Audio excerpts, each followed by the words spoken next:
হেই, আমি উম্মে। আজকে আমি এক্সপ্লেন করব ডান্স উইথ দ্য ডেভিলের এপিসোড 6।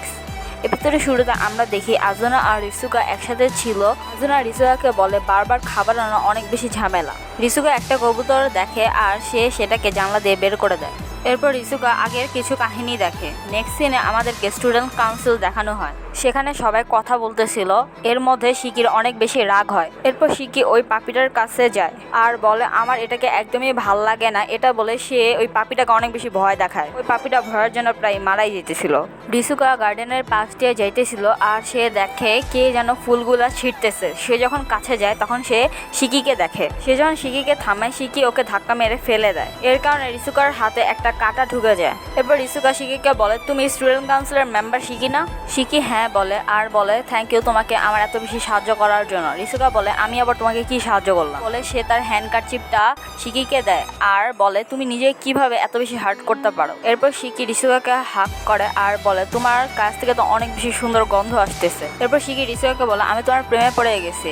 রিসুকা বলে এটার মানে কি? শিকি বলে আমার সাথে চলো তাহলেই বুঝতে পারবা। রিসুকা যখন যেতে চায় না, শিকি বলে আমি র্যাম আর বাকিদের মতো একদমই না, তুমি আমাকে ট্রাস্ট করতে পারো। তোমার যদি ট্রাস্ট না হয় তাহলে তুমি আজুনাকেও নিয়ে আসতে পারো। আজুনা বলে আমাদের যাওয়া উচিত। নেক্সট সিনে আমাদেরকে লিন্ডোকে দেখানো হয় যেখানে সে ফাদারের সাথে কথা বলতেছিল। ফাদার বলতেছে তুমি তোমার পাওয়ার খারাপভাবে ইউজ করছো। সিন আবার শিফট হয়। শিকি আর রিসুকাকে দেখানো হয় যারা কিনা একটা আর্ট গ্যালারিতে ছিল। আমরা আরেকটা সিনে দেখি একটা জায়গায় স্টুডেন্ট কাউন্সিলের কিছু মেম্বার আসছিল কিন্তু ভ্যাম্পায়াররা তাদেরকে মেরে ফেলে। সিন রিসুকার কাছে যায়। রিসুকা দেখে তার আন্টি মেলটা কার সাথে যেন কথা বলতেছে। সে আরেকটা পেন্টিংয়ে দেখতে পায় তার ভাই লিন্ডো তার মার সাথে ঘুমাইতেছে। সে অন্য আরেকটা পেন্টিংয়ে দেখতে পায় তার গ্র্যান্ডফাদার গ্রিমওয়ার্ককে সেভ করার জন্য কারোর সাথে কথা বলতেছে। সব দেখার পর রিসুকা বাহিরে আসে। পিছন থেকে তাকে শিকি ধরে ফেলে আর বলে এই সব কিছু একটা সময়ের কথা ছিল। তখন রিসুকা বলে আমাকে যেতে দাও। এটা বলে সে দৌড়ে সেখান থেকে বের হয়ে যায়। শিকি বলে তুমি কোথায় যাবা? রিসুকা বলে আমি ঘরে যাব। সব এপিসোডের মতো এখানেও একটা গান শুরু হয়ে যায়। গান শেষ হওয়ার পর আমরা দেখতে পাই রিসুকা তার হাত নাড়াতে পারছে না।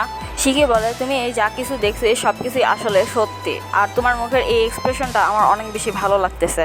শিকি বলে তুমি শুধু আমার, তুমি যদি আমার না হও তাহলে আমি তোমাকে মেরে ফেলবো। তখনই সেখানে আজুনা আসে। সে আসলে একজন নান। এরপর আজুনা তার উপর এক ধরনের হোলি ওয়াটার ছড়ায় দেয় যার ফলে শিকির আসল রূপ সবাই দেখতে পায়। এরপর শিকি আজুনাকে বলে তার মানে তুমিও ওই লোকজনদের মধ্যে একজন? রিসুকা বলে তার মানে কি তুমিও আমার সাথে গ্রিমওয়ারের জন্য মিশছিলা? আজুনা বলে না, এমন কিছুই না।